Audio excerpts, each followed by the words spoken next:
On se retrouve aujourd'hui pour la nouvelle vidéo de ma mini-série sur Linux dans laquelle on va comprendre comment la notion d'utilisateur qu'on a vue dans la vidéo précédente peut nous permettre d'aider à améliorer la sécurité du système, notamment en gérant la granularité des droits, quoi. Alors on va commencer par le début, on va retourner sur mon bureau, hop, voilà. Et nous avons vu précédemment qu'il existait une commande, c'était ls, qui nous permettait de lister le contenu d'un répertoire quelconque. Donc là, c'est mon répertoire personnel, home, qu'on a aussi vu dans la vidéo précédente sur les utilisateurs. Il existe une option à la commande L qui permet de lister les détails concernant les différentes entrées du répertoire. La première, c'est celle qui va nous intéresser en fait, ça va être le type de l'entrée, ses droits. Ensuite, on a le nombre de liens qui pointent vers le fichier. On a vu brièvement ce que c'était avant, c'est pas la chose qui va nous intéresser dans cette vidéo.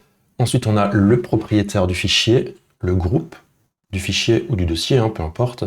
On a sa taille. On avait vu que les fichiers, que les dossiers, ils ont toujours 4 kg de taille. En fait, c'est la taille standard que représente en fait un répertoire au niveau du file system ext4 que j'utilise actuellement. Ensuite, il y a la date de dernière modification de l'élément. Et ensuite, on a le nom de l'élément, du fichier ou du dossier en l'occurrence. Donc pour reprendre, le premier caractère, c'est soit un D si c'est un directory, donc un répertoire. Si c'est un fichier, ça va être un tiret. Il y a un troisième type qui existe, c'est un L. Ça va être le cas si on a un lien symbolique. Un lien symbolique, c'est pareil, ça ne va pas forcément être le sujet de cette vidéo, mais si je fais ça, et que maintenant je refais un ls-lh de contact, là vous pouvez voir, on a un truc de cette forme-là, contact 2 en fait, qui pointe sur contact. Vous voyez que le type c'est L. C'est-à-dire que maintenant, peu importe lequel j'édite ou je lis, en fait, sur le disque dur, je vais travailler sur le même fichier, en fait. Pourquoi c'est intéressant ça? Par exemple, moi je l'utilise, je l'ai utilisé récemment dans Claude Code. Vous avez un répertoire de skills qui est présent en fait dans le répertoire home de l'utilisateur que Claude va pouvoir charger en fait à chaque session. Moi, ce répertoire-là, en fait, je l'ai versionné dans un projet qui est plus complexe, qui vit dans un autre répertoire de mon disque dur. Et pour que Claude puisse facilement en fait prendre en compte les skills qui sont présents dans celui-ci, j'ai fait des liens symboliques entre les différents skills présents dans ce dossier-là et l'emplacement sur mon file system dans lequel Claude a l'habitude de récupérer ses skills, quoi. Donc en fait, le fichier vit qu'à un seul endroit sur le disque, mais il peut être lu depuis différents emplacements. Donc les différents logiciels qui ont l'habitude de voir les fichiers à un certain emplacement ne sont pas perturbés par le fait que nous on les stocke ailleurs, quoi. Ça évite de devoir faire des copier-coller qui seront forcément obsolètes au bout d'un moment parce qu'on mettra à jour une version et pas l'autre. Là, on met un lien symbolique, quoi. Lien symbolique, ça veut dire quoi? Ça veut dire que c'est vraiment le chemin en fait qui est copié, pas le fichier au niveau de l'inode.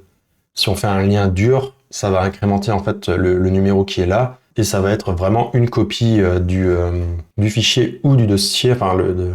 On va recréer en fait un élément au niveau des inodes qui va pointer sur les blocs qui vont bien au niveau du disque dur.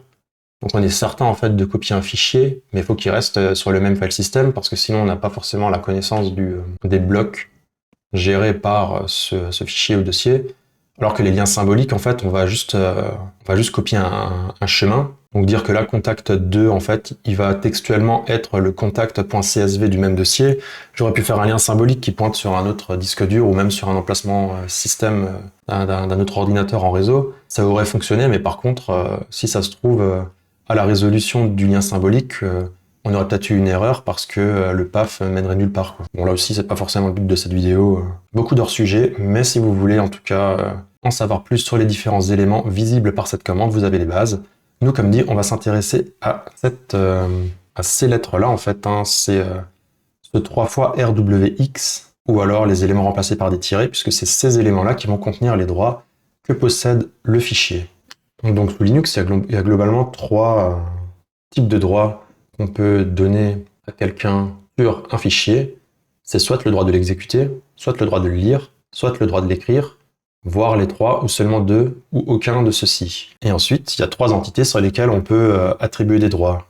C'est sur l'utilisateur, sur le groupe et sur les autres, c'est-à-dire ceux qui ne sont ni l'utilisateur en fait propriétaire du fichier, ni de utilisateurs qui sont dans le groupe défini par le fichier. C'est le 3e droit. Et cette commande-là, en fait, ls-l va vous lister ces droits en fait dans l'ordre. Donc les 3 premiers, ça va être les droits donc write, d'écriture X execution d'exécution et R read de lecture, d'abord de l'utilisateur, ensuite du groupe, de l'utilisateur, du groupe et des autres. Donc si on prend concrètement mon dossier image, on voit que je suis le seul à pouvoir écrire dedans, mais par contre, tout le monde peut le lire ou exécuter le répertoire. Exécuter le répertoire, on va voir après ce que c'est. C'est un peu bizarre comme notion. Mais... Si vous voyez par exemple ma configuration Vim-Info, là il y a juste moi qui peux la lire et l'écrire, mais personne d'autre ne peut y avoir accès. Si on regarde mon fichier .profil, moi je peux le lire et l'écrire, mais les gens de mon groupe ou les autres ne peuvent que le lire, etc. etc.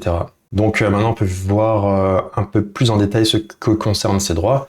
Donc pour les fichiers, c'est assez explicite au final, hein. Le droit de lecture, comme son nom l'indique, hein, ça permet de lire un fichier. Donc par exemple, là j'ai mon contact.csv, si je fais un cat contact.csv, je lis le fichier. Si je peux le lire, c'est que j'ai le droit de le lire. L'écriture, write, c'est le droit de le modifier. Hein. Si je fais un contact.csv que je peux par exemple rajouter ou supprimer une ligne, là on va resupprimer Kevin, je fais un write Q. Write Q, ça veut dire que j'écris et que je quitte l'application, donc là je l'ai écrit.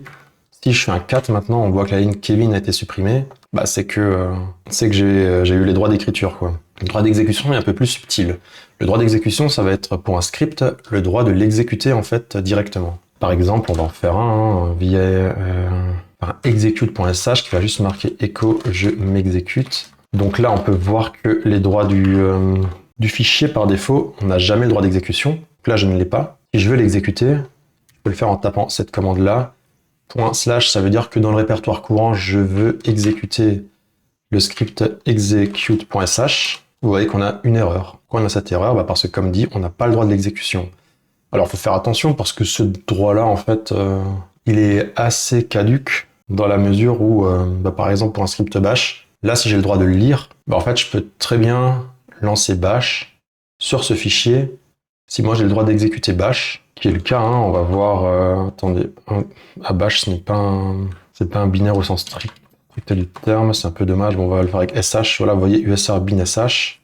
Moi si je fais un ls-l de usr bin sh, vous voyez tout le monde a le droit de l'exécuter, d'ailleurs c'est dash le vrai shell qu'on utilise, vous voyez c'est un peu une utilisation de lien symbolique en fait, hein. usr bin sh, c'est utilisé dans plein d'applications, dans plein de contextes, moi par exemple je voulais lancer mon script avec sh. En réalité, la commande sh n'existe pas sur ce poste. C'est un lien symbolique qui pointe vers la commande dash. Bon, on va voir où est dash, usr bin dash, ok. usr bin dash, là, vous voyez que ce logiciel-là, tout le monde a le droit de l'exécuter. On peut le lire, on peut l'exécuter, mais on ne peut pas le modifier. Logique, si on modifiait le fichier, en fait, comme c'est un logiciel, en fait, on pourrait... ça serait une grosse faille de sécurité parce que tous les autres utilisateurs qui utiliseraient le logiciel s'attendraient à utiliser un logiciel légitime. En fait, il aurait pu être modifié par n'importe qui pour pouvoir exfiltrer des données ou exécuter des commandes à l'insu de l'utilisateur qui lance la commande. Donc le droit forcément d'écriture est retiré. Mais le problème, c'est que moi maintenant, si je veux exécuter là mon script execute.sh sur lequel j'ai pas le droit d'exécution mais le droit de lecture, en fait, je peux simplement le passer en paramètre à mon émulateur de terminal qui lui a le droit d'exécution. Et en fait, il s'exécute quoi. Donc c'est pour ça les droits sur Linux, comme je dis souvent.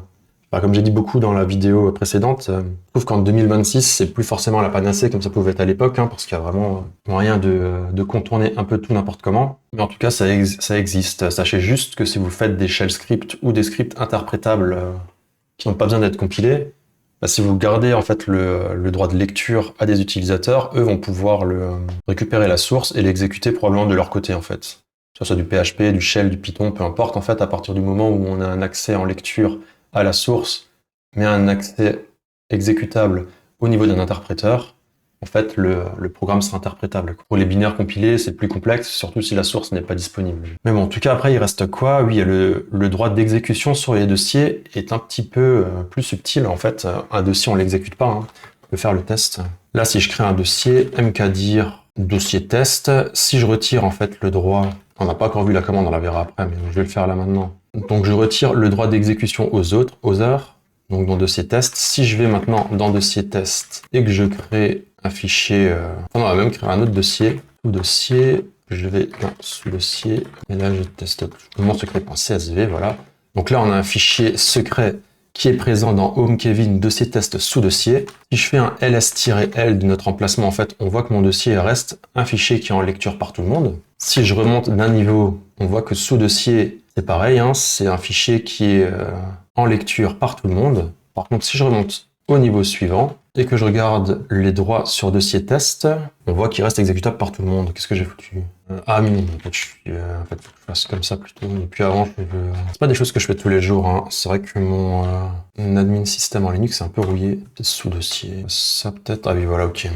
Ouais. En fait, je me trompais de paramètres. Quand moi je fais un ls-l dossier test, en fait, je vais lister le contenu de dossier test qui va contenir juste sous-dossier avec l'élément en fait qu'on avait vu avant qui est en lecture et en exécution. Moi, ce que je voulais faire, c'était vérifier les droits qui étaient appliqués au dossier test. Donc, il faut que j'utilise le paramètre D pour vérifier concrètement les droits du dossier test et pas de ses enfants. Là, on voit que effectivement, on n'a plus de droit d'exécution. Donc maintenant, ce qui va se passer, si je me connecte avec Alice, qui n'existe plus en fait, hein, je crois. On va recréer Alice. Voilà, je me connecte avec Alice. Et toujours dans mon dossier. Ah oui, ok. En fait, c'est déjà... En fait, ls ne fonctionne déjà plus parce que dans le répertoire personnel, on n'a déjà pas le droit d'exécution. Bon, allez, je vais le donner pour les biens du test. Hein, faut pas... C'est pas quelque chose qu'il faudrait faire sur un environnement Linux vraiment partagé parce que les autres utilisateurs auraient accès à votre home, pourraient lire tous les fichiers contenus dans celui-ci, quoi. Voilà, là, on lui a donné les accès. Ajouter les droits de lecture, faire une démo encore plus parlante. Ok, donc maintenant, j'arrive à lister le contenu de mon home de Kevin par l'utilisateur Alice. Pourquoi ? Parce que dans mon dossier Home, je vais donner le droit à la fois de lecture, il peut lire le contenu, et à la fois d'exécution, je peux exécuter la commande cd dans le répertoire. Maintenant, par contre, si je vais faire un cd dans le dossier test, vous voyez que ça ne fonctionne pas. Pourquoi ça ne fonctionne pas? Parce qu'il n'a pas le droit d'exécution. On ne peut pas exécuter le dossier de test dedans. Et parce qu'on n'a pas le droit de lecture. Je vais faire un deuxième onglet pour vous montrer ce qui se passe si je donne le droit de lecture au dossier. Je ne peux toujours pas faire de cd. Par contre, je peux faire un ls dedans. Je peux lister le contenu. Mais maintenant, il reste un truc assez intéressant, c'est que si je fais un ls de dossier test / sous-dossier, vous voyez que je ne peux toujours pas le lire, alors que pourtant, sous-dossier, normalement, il a les bons droits. Vous voyez, son lecture en exécution, pourquoi? Parce qu'en fait, c'était ce qu'on avait vu avec le home. Quand un répertoire n'a pas le droit d'exécution, il n'est pas traversable, en fait. Là, les utilisateurs autres n'ont pas le droit d'exécution sur dossier test, vous voyez? Donc, en fait, je ne peux même pas voir le contenu de sous-dossier. Si je donne le contenu d'exécution à dossier test, elle ne fonctionne pas là. Vous voyez que maintenant, je peux le lister en fait, mon secret. C'est le droit d'exécution qui manquait. Bref, vous voyez, les droits, c'est un peu subtil hein, quand même ce Linux. Comme dit aujourd'hui, je sais pas à quel point on utilise vraiment encore toute cette complexité que nous permet la gestion des utilisateurs, la gestion des groupes surtout. Les utilisateurs un peu plus quand même, comme je l'avais évoqué dans la vidéo sur les utilisateurs, justement, ça permet quand même de segmenter aujourd'hui différentes applications, surtout les démons, dans leur propre domaine et éviter qu'ils aient accès à vraiment tous les types de fichiers et de données qui sont présentes sur l'ordi. Après, monter des choses complexes au niveau des droits, par exemple, comme dit, avoir des groupes qui permettent de partager certains sous-ensembles de commandes, ça reste réservé à certains cas de figure qui sont aujourd'hui, en tout cas, assez anecdotiques. Hein. On verra après quelques exemples que j'ai notés rapidement. Mais bon, en tout cas, voilà pour les différents droits possibles. Je voulais ensuite parler de la façon dont on peut les changer. Alors, vous avez déjà vu la commande que j'utilise depuis avant. Il y a la commande chmod qui va permettre en fait d'ajouter des droits ou d'en retirer à un dossier ou fichier donné, quoi. Donc là, on prend souvent l'exemple du fichier courant. Si je veux ajouter ou supprimer des droits, par exemple, à l'utilisateur, on va utiliser le paramètre qui va commencer par U. Pour le groupe, ça va être G. Pour les autres, ça va être O. Ensuite, on peut avoir, par exemple, on peut avoir plus pour rajouter un droit ou moins pour le révoquer. Ou alors on peut mettre égal pour les lister. Par exemple, si je mets un chmod G égale rien du répertoire courant, vous voyez que j'ai retiré tous les droits du répertoire courant au groupe. Par contre, si après je mets un plus read du répertoire courant, vous voyez que j'ai rajouté le droit de lecture. Ensuite, je peux rajouter le droit d'écriture, par exemple. Vous voyez que dans ce cas-là, il se complète, quoi. Pareil, si je mets un moins, forcément, je vais enlever juste le droit de lecture. D'écriture, pardon, avec un W. On peut le faire pour plusieurs personnes en même temps. Hein. Par exemple, si on veut enlever tous les droits au groupe et aux autres, on peut mettre GO égale rien. Et là, vous voyez, on a retiré tous les droits à tout le monde, sauf à nous. Ouais, c'est pas forcément compliqué à utiliser, hein. Il y a plein de cas de figure possibles. Je vous invite à utiliser la page de manuel pour en savoir plus sur la façon dont on utilise cette commande. Mais en soi, c'est pas grand chose, hein. C'est juste un paramètre à bien construire. S'il y a peut-être un autre truc à évoquer, c'est qu'on peut aussi utiliser une notation octale avec chmod. Notation octale, c'est quoi? En fait, les droits, ils peuvent être vus comme étant une valeur codée sur un octet. Le droit d'exécution, il vaudrait pas comment dire, un point, on va dire. Un point, par exemple, ouais. Le droit d'écriture, il en vaudrait 2, et le droit de lecture 4. Donc en fait, on pourrait faire un truc du genre chmod 400 du répertoire courant, ça va faire quoi? En fait, ça va lui donner, ça va en fait être l'équivalent de utilisateur, on lui donne la lecture, et aux autres, on donne rien. Et du coup, je ne peux plus lister le répertoire courant parce que je n'ai plus le droit d'exécution. Donc ce que je peux faire pour ajouter le droit d'exécution, comme on a dit que le droit d'exécution c'était le bit du poids 1, en fait on peut additionner les points ou les poids ensemble. Donc là ça ferait 4 le droit de lecture, plus 1 ça ferait 5, on fait un 5. Et du coup je peux même plus faire un chmod maintenant. Est-ce que je peux le faire depuis le répertoire parent? Parce que là j'y ai accès normalement, ok c'est bon. Ouais, parce que comme dit en fait, depuis le répertoire courant, je pouvais plus l'exécuter, donc en fait je pouvais plus récupérer la valeur du répertoire spécial point. Comme on l'avait vu, c'est un pointeur finalement vers le fichier sur le disque dur, mais j'y avais pas accès, donc je pouvais pas changer les droits d'accès sur celui-ci. Depuis le répertoire parent, j'ai le droit de faire, j'avais toujours le droit d'exécution, donc j'ai pu lister le contenu de tous ces enfants. J'ai listé le contenu de dossier test cette fois-ci, qui pointe en fait au même endroit que point dans le dossier test. Là, si je retourne dans le dossier test, que je refais mon ls-l, voilà, on voit que j'ai bien le droit de lecture et d'exécution, mais pas le droit d'écriture.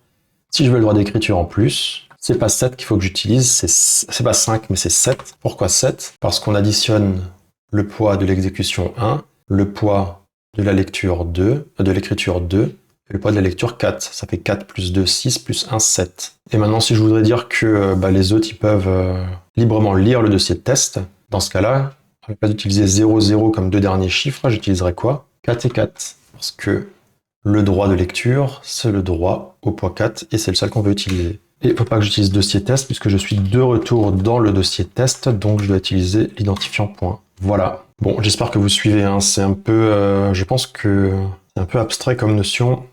N'hésitez pas à pratiquer en même temps, hein. Le concept est vraiment pas compliqué à comprendre. Mais oui, je me suis un petit peu égaré déjà, et pour moi-même, certains trucs n'étaient plus forcément très frais dans ma tête. Donc l'explication cafouille un peu, mais le gros est là, quoi. Si, comme dit, de toute façon, ce qu'il faut pour l'apprentissage, c'est la pratique. Donc n'hésitez pas à bidouiller un peu dans un dossier de test comme je l'ai fait là, hein. Vous allez très vite comprendre ces notions, je pense. Après, bon, on a deux autres commandes que j'avais listées rapidement, mais en vrai, c'est la commande chown pour changer le propriétaire du fichier ou du dossier. Donc concrètement, on fait quoi? On tape le nom de la personne, par exemple Alice dans notre cas, 2 points, le nom du groupe, si on veut changer le groupe, hein. Là par exemple je fais Alice sous-dossier. Tiens, c'est marrant, je peux pas changer le ownership des sous-dossiers. Alors que j'aurais pensé que oui, puisqu'il m'appartenait ces dossiers et fichiers. Donc bon, c'est une subtilité, on va pas encore plus complexifier la vidéo. On va se connecter en sudo pour faire ces tests d'ownership. Donc là, ça m'appartient toujours à moi. Je fais un chown Alice de sous-dossier. Et là maintenant, on doit voir que le sous-dossier appartient à présent à Alice. Si je veux que modifier un utilisateur, c'est pas compliqué, hein, je marque juste le nom de l'utilisateur. Donc là, je me rends sous dossier, chown Kevin, sous dossier. Donc maintenant, il m'appartient de nouveau.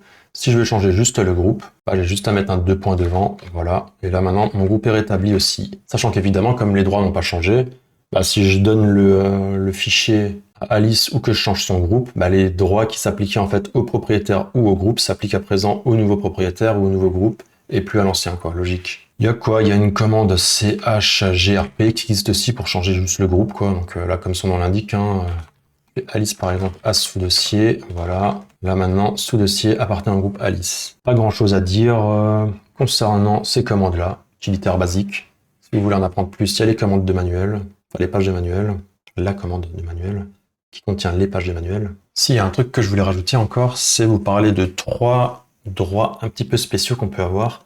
C'est le sticky byte et le SUID ou SGID. On va commencer avec le SUID. C'est quoi? C'est un droit un peu spécial, vous pouvez le voir avec la commande sudo qu'on va évoquer après. Donc je vais vous montrer, en espérant que mon test va fonctionner. Donc on va voir les droits qui sont appliqués à la commande sudo. Pardon. On voit que c'est encore un lien symbolique, qui est lui-même un lien symbolique d'un autre lien symbolique. C'est l'administration, là, leurs histoires. Ok, voilà, vous pouvez le voir. En fait, les droits, là, à la place d'avoir un simple X comme exécution, vous voyez qu'on a ce qu'on appelle le SUID. Ça veut dire quoi? Ça veut dire que concrètement, cette application-là, USR bin cargo bin sudo, qui est en fait le sudo qu'on utilise, peu importe la personne qui va le lancer, au niveau du système d'exploitation, elle sera lancée en route. C'est-à-dire que moi, même en tant qu'utilisateur Kevin ou Alice, si je lance cette commande, le système d'exploitation va faire une élévation de privilège et va la lancer avec la commande root. Pourquoi root? Parce que root est le propriétaire de l'application. Si ça avait été Kevin, tout le monde aurait lancé l'application en tant que Kevin. Si ça avait été Alice, tout le monde l'aurait lancé en tant que Alice. Donc ça permet de faire quoi ça? Ça permet en fait de changer un peu le paradigme au niveau de la gestion des droits. C'est pour permettre à tout le monde de faire quelque chose pour, on va dire, l'utilisateur à qui appartient le logiciel. Par exemple, on pourrait imaginer, je sais pas moi, à l'époque, dans les années 70, quand vous avez votre supercalculateur qui était partagé par une centaine de personnes, vous vouliez peut-être, je sais pas moi, permettre à n'importe qui de vous envoyer des messages, vous n'avez pas envie d'utiliser les mails, vous faites une application avec le SUID qui s'appelle, qui permet d'écrire un message dans le dossier home de l'utilisateur propriétaire. Donc n'importe qui peut lancer cette application. Le système d'exploitation va escalader ses droits en donnant les droits à vous plutôt qu'à l'utilisateur qui exécute la commande.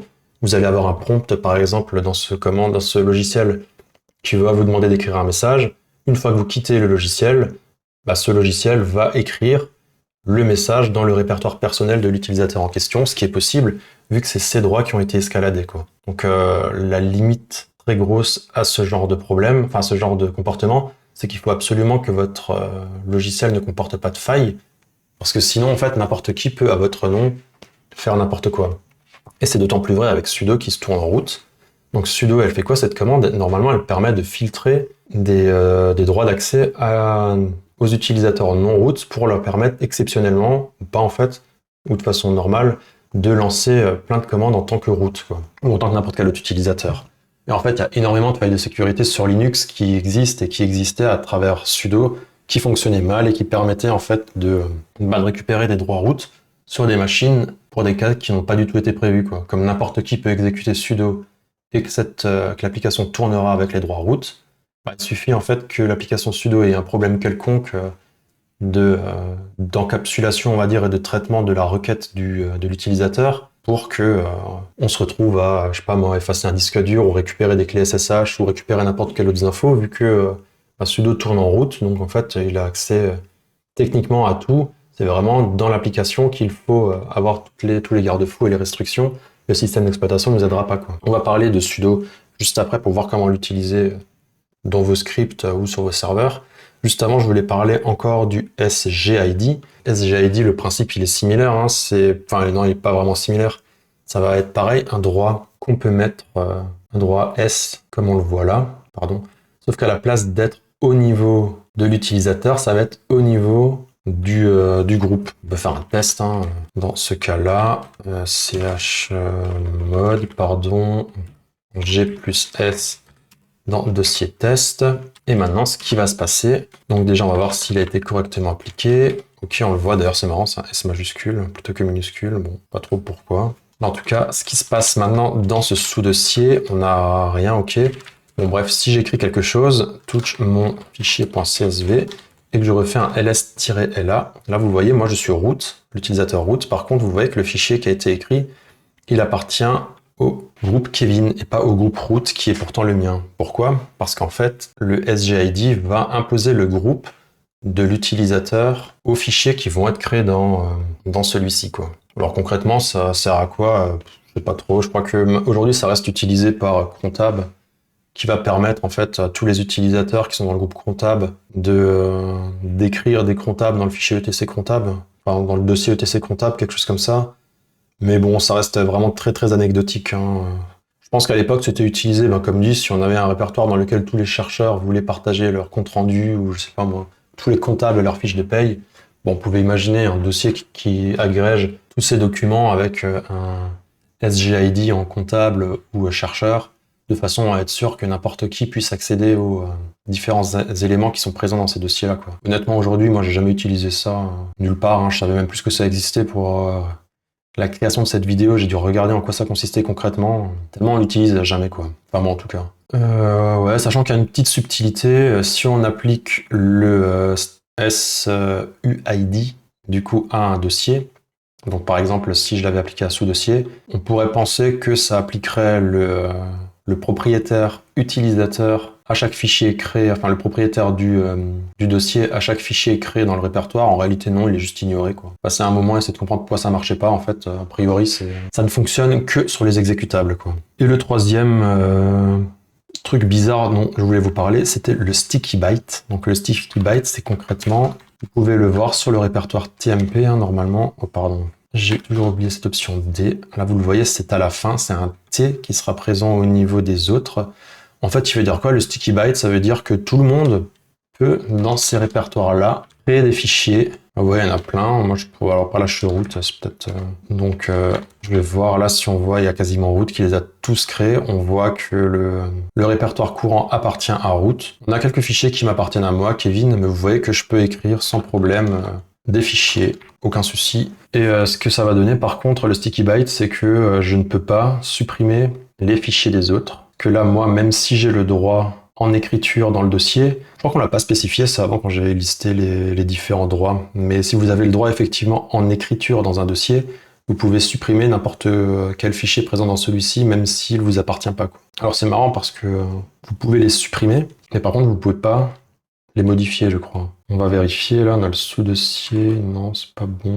Je vais voir, je vais donner mon dossier à Alice et je peux pas le faire, c'est bizarre que je puisse pas le faire quand même, je comprends pas trop la subtilité là. Bon, en tout cas, une utilisation de sudo. Vous voyez, là je fais sudo, point d'exclamation, ça veut dire que je vais réexécuter l'ancienne commande que j'ai tapée, mais via l'application sudo qui elle est exécutée en root.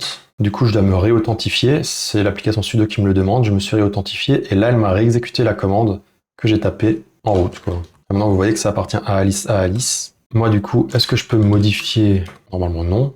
Déjà, on me dit je ne peux pas modifier, ok. Ou voilà, je veux l'écrire. Forcément, je ne peux pas, parce que je n'ai pas les droits de lecture. Par contre, vous avez vu, j'ai pu le supprimer. Là, il n'est plus présent. Pourquoi? Parce que ce répertoire-là m'appartient à moi, que j'ai les droits d'écriture sur le répertoire. Donc avec les droits d'écriture sur le répertoire, je peux supprimer les fichiers de n'importe qui sont présents dans le dossier. Par contre, je ne peux pas les modifier, quoi. Pareil, c'est comme dit, c'est un peu bizarre la façon dont fonctionnent les droits sous Linux, puisque bah, concrètement, je sais pas qu'est-ce qu'on peut faire de ça, quoi. Je vois pas forcément de cas d'usage, mais bon, bref. Et ouais, c'est marrant parce que du coup, dans le répertoire TMP, avec ce sticky byte, bah, c'est l'inverse en fait. On ne peut pas... En fait, tout le monde a les droits d'écriture dans le dossier, donc on pourrait penser que tout le monde peut supprimer les fichiers de n'importe qui. En réalité, c'est faux, parce que ce bit-là nous permet de ne supprimer que nos fichiers à nous et pas celui des autres. Mais bon, si ces fichiers-là, comme c'est le cas souvent par défaut, ont des droits en écriture, en fait, vous ne pouvez pas supprimer le fichier, mais vous pouvez le modifier. Donc c'est pour ça qu'en général, dans le dossier TMP, si vous rajoutez du contenu, on s'assure pour qu'il ne soit absolument pas éditable, enfin, visible ni exécutable par les autres, parce qu'en fait, sinon, bah, rien n'empêcherait quelqu'un de prendre votre fichier, de le vider et de le sauvegarder. Le sticky byte le permet, il permet juste pas de le supprimer, quoi. Donc ouais, c'est un peu du bricolage, je trouve. Mais bon, ça fait des années que Linux fonctionne comme ça, et puis a priori, c'est pas prêt de changer, quoi. Donc bon, on va faire avec, hein. Enfin, c'est pas prêt de changer. Ça change quand même un peu. On le verra après, justement. Pendant le dernier paragraphe, avant de parler de cette chose-là, je vais justement faire un peu une petite aparté sur sudo. Donc sudo, j'en ai parlé déjà à de multiples reprises dans cette vidéo et même dans des vidéos précédentes. C'est une commande qui permet d'exécuter des commandes en se faisant passer pour quelqu'un d'autre, ce qui permet justement d'éviter toutes les problématiques qu'on a vues avec la gestion des groupes ou des permissions qui peut être un peu complexe à gérer quand justement on a besoin d'avoir une sécurité un petit peu fine. Par exemple, je sais pas, vous créez un script de backup ou de déploiement, vous voulez par exemple pouvoir redémarrer PHP ou Varnish ou quoi que ce soit d'autre comme logiciel, mais vous voulez pas forcément que l'utilisateur puisse devenir un vrai root et puis pouvoir exploser le file system ou récupérer n'importe quelle donnée ou installer n'importe quel logiciel sur la machine. Donc pour faire ça, vous pouvez utiliser la commande sudo qui, elle, peut filtrer les commandes auxquelles l'utilisateur a le droit. Alors moi, là, dans le cas d'usage, on le constate pas vraiment parce que il y a une configuration qui fait que je peux faire absolument tout ce que je veux avec sudo, mais il y a un fichier qui s'appelle le sudoers qui va justement, alors ok, on va le lancer en root, justement, qui va vous permettre de définir qui a le droit de faire quoi. Et puis dans la plupart des distributions grand public qui ont pour but d'être une distribution desktop, donc d'ordinateur personnel, en fait on a cette directive là, voilà, qui va permettre à tous les membres du groupe sudo de faire n'importe quoi en fait en root. C'est ce qu'on avait vu je crois sur la vidéo qui parlait des groupes. On avait vu que mon utilisateur Kevin était dans plein de groupes différents, il y avait CD-ROM par exemple, il y avait d'autres groupes. Parmi ces groupes, il y avait le groupe sudo. Comme je suis dedans, en fait, cette directive, après, elle me dit que globalement, ça veut dire quoi? All, ça veut dire sur toutes les machines, je crois, c'est bien si tu as une instance sudo qui est partagée entre différents postes. Là, c'est pas le cas. All, c'est vraiment, enfin, c'est que le nom de mon PC local, quoi. Donc, n'a pas trop d'importance. Sinon, on peut marquer le nom de la machine. Ensuite, à l'intérieur, dans les parenthèses, je crois que ça veut dire le premier all, que les utilisateurs dans le groupe sudo peuvent faire de l'impersonnalisation avec n'importe quel utilisateur. Ça veut dire que je peux devenir root, je peux devenir Alice, je peux devenir www.data, peu importe, tous les utilisateurs du système. L'autre 2.all, bah, c'est pareil pour les groupes. Hein. Je peux me faire passer pour un utilisateur de n'importe quel groupe. Et le dernier all, ça veut dire que je peux exécuter n'importe quelle commande. Donc c'est ce qu'on a vu en fait tout au fil de cette démonstration. Hein. J'exécutais souvent sudo pour me connecter en route et pour créer des dossiers ou des utilisateurs, chose que je ne devrais pas pouvoir faire en tant qu'utilisateur normal. Enfin en tout cas créer des dossiers en tant que root, par exemple pour pouvoir vérifier les droits, ce genre de choses. Vous dans des scripts, si vous voulez en faire, vous n'allez pas utiliser sudo de cette façon-là. Vous allez permettre juste en fait à l'utilisateur qui crée des déploiements par exemple d'exécuter une commande bien spécifique. Alors moi je ne connais pas forcément par cœur le format à utiliser pour créer des instructions sudo à la lettre. Donc moi ce que j'ai fait simplement c'est dans cette vidéo j'ai demandé à ChatGPT ce qui existait et puis je vous invite à faire la même chose ou à aller sur Google hein, simplement pour pouvoir comprendre la façon dont fonctionne tout ce fichier en détail, mais par exemple, si vous voulez permettre à un utilisateur quelconque de n'exécuter qu'une commande avec sudo, on le voit là. Là, vous pouvez dire que l'utilisateur Kevin, sur n'importe quelle machine, peut impersonnaliser root pour lancer la commande etc initd php-fpm restart, et uniquement cette commande-là. Donc moi, avec Kevin, il y aura cette commande-là que je peux faire, et puis c'est tout. Je ne pourrais pas faire, comme on a vu avant, un point d'exclamation qui me permet de lancer n'importe quelle commande en route. Et il y a encore un petit détail, c'est que de cette façon-là, sudo me demandera un mot de passe à chaque fois. Donc c'est pas forcément l'idéal si on veut créer un script de déploiement automatique.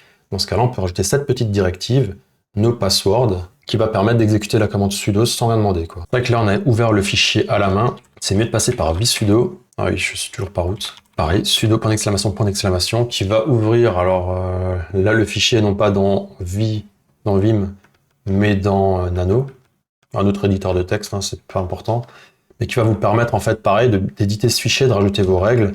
Et l'avantage d'utiliser vsudo, c'est que à la sauvegarde, on va vérifier si le fichier est valide. S'il n'est pas valide, l'écriture sera annulée. Alors qu'avec une simple commande Vim, si vous éditez le fichier et qu'il est invalide, vous allez peut-être casser votre session parce que vous allez potentiellement ne plus pouvoir utiliser sudo sur la machine. Donc si c'était la seule façon que vous aviez pour devenir root, qui est par exemple le cas là sur cet Ubuntu, j'ai l'impression, en fait vous ne pourriez plus jamais devenir root, vous allez devoir potentiellement formater votre ordinateur juste parce que vous avez planté votre configuration de sudo. Comment faire? Moi je sais jamais comment quitter Nano, ok, X, voilà. Bon voilà, et je voulais juste finir sur un dernier truc, c'était une commande qui existe depuis peu, que je ne connaissais même pas et que j'ai appris en rédigeant cette vidéo-là, c'est la commande run0. Alors run0, c'est quoi? C'est un peu l'équivalent c'est complètement l'équivalent de sudo en fait, sauf que comme on l'avait vu, sudo implique beaucoup de problématiques. Comme on avait dit, c'est une application qui utilise le bit SUID, ce qui est considéré comme étant une très mauvaise pratique dans le monde de Linux ou d'Unix en général. Pourquoi? Parce que comme on l'a dit, une application qui tourne en route avec ce droit-là, c'est un vecteur d'attaque super dangereux, puisque si votre application a le moindre problème, n'importe qui peut devenir root sur votre machine, en fait. Et comme dit dans l'histoire, il y a eu énormément de problématiques avec des systèmes Linux qui ont été compromis à cause de sudo qui possédaient des problèmes, des failles qui restaient exposées. Et comme dit, le problème, c'est que n'importe quelle faille est majeure, en fait, dans des applications qui tournent en route comme ça, que n'importe qui peut lancer sans droit particulier, quoi. Donc Run 0, c'est une alternative à sudo qui utilise systemd.